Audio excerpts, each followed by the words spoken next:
So pregnancy wear. My first pregnancy, I got pregnant in September. I didn't really get noticeably large, like I needed maternity wear until about 5 months, so about February, and then he was born in June. So it was really like February through April that I needed things that were gonna keep me warm. So pants I find really challenging, like in general, I hate pants, I love dresses. So I invested is the wrong word, because like I shopped at Old Navy the whole time on sale for maternity wear. But I got 2 pairs of maternity tights from Old Navy. They were great, I lived in them. And I can mostly wear dresses over them that weren't maternity, but like were like sackish. You know, Zara makes naturally oversized stuff, so a lot of stuff from Zara that was maybe already in my closet, which was cool. And then I got some leggings. I got one from Asos. I got one from Old Navy. I got Rockstar jeans in black from Old Navy. The full panel comes over your full stomach. They were excellent.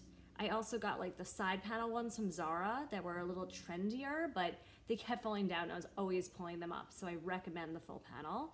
Always shop at Old Navy when they're having a sale, which is all the time, at least 30% off. The Rockstar maternity jeans sell out all the time, especially if you're a small size.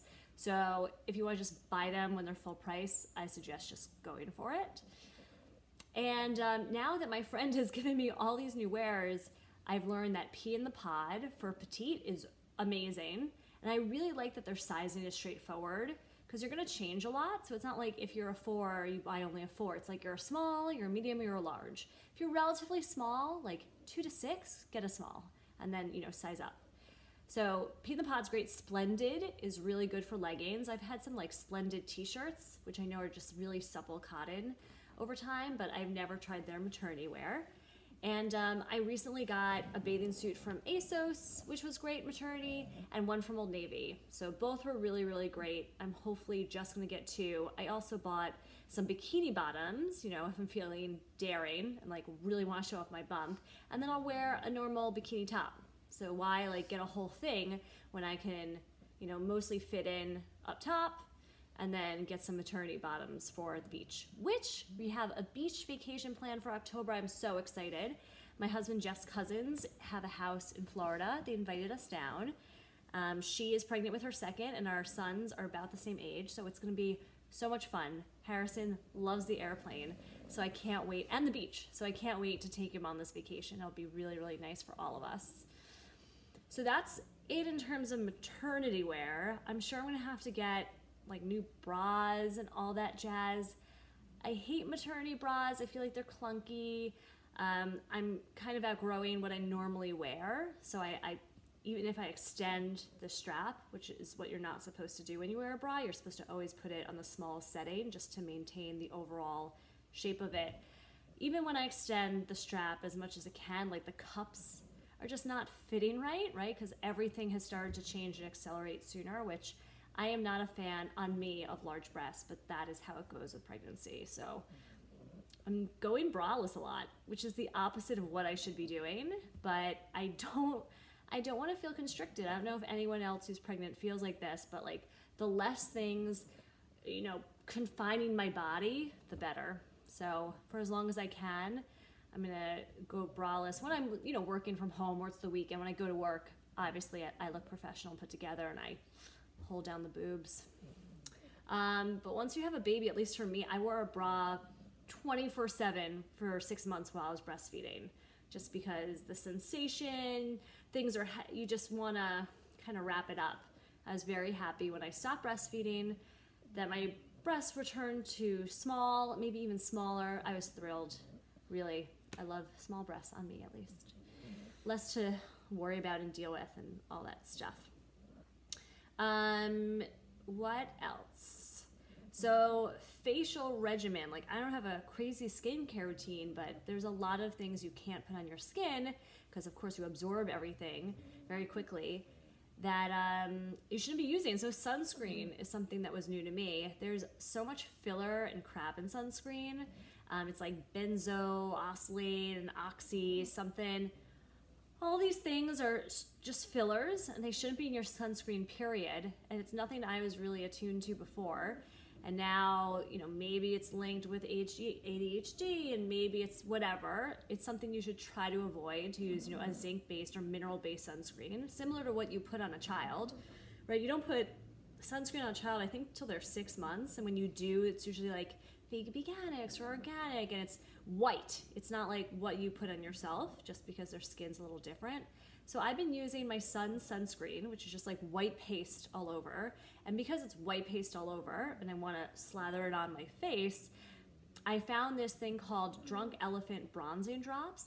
It's basically like this beautiful bronze liquid. You put one pump into a little dot of sunscreen that you're already going to apply to your face. You mix it together, put it all over. It's not a permanent bronzing solution, but it does give you a glow, and it downplays the whiteness of those sunscreens that I was telling you about. So that was a real win. Sometimes I don't use concealer other than, you know, under my eye, and I just use those bronzing drops. So definitely recommend those. You can get them at Sephora. It's in a pump. It's like $30-something. Good investment. I'm wearing it now. I wonder if my face is a different color than my neck, though. So that's interesting. I am having a little bit of pregnancy hormonal breakout on my chin, and in places on my like chin and neck that I can't even see in the mirror, and haven't done like a deep dive into even finding out what's going on. Like, I feel them, I know they're there, but what are you gonna do? You can't use the topical creams and the anti-zit stuff. You can, at least my midwife said, I could use benzoyl peroxide in a lower percentage. I've just been lazy, truthfully, and if I can't see it, I assume other people can't, but you know, other people have 360 views of my face and I don't. So I'm kind of avoiding that and not doing anything with that. I have scheduled a dentist appointment recently. Gum bleeding is really typical for pregnant women. You should get, you know, your 2 cleanings per year and all that good stuff. Obviously flag that you're pregnant, so they don't do certain x-rays or other things that you shouldn't do to pregnant women. So dental hygiene, very important when you're pregnant. Trying to floss more and be like more regular about it. Because again, like overall, I'm just like become more lazy. I look at my house during the day and I want to clean up and put things away, but there are other things to do. And when I get home from work at night, I am so tired. I really just like zone out and watch a show on my iPad, and then it's time for bed, and I can't really feel guilty about it. You know, I'm making baby. I'm making eyes and knees and toes and fingerprints. She has fingerprints.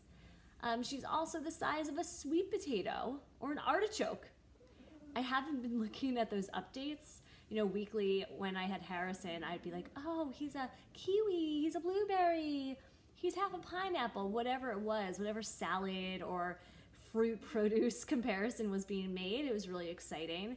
Now I forget, but every so often I'm like, how big is she?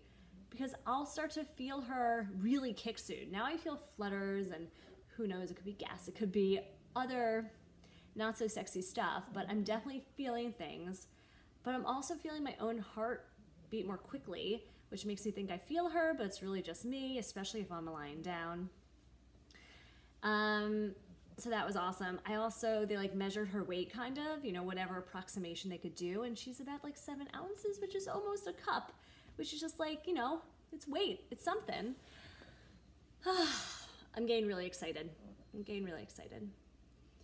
And until next time, maybe I'll share some other product stuff. You know, I had to put my registry together, and a second time around, I don't need as much stuff, but I want like improved stuff. You know, the next generation.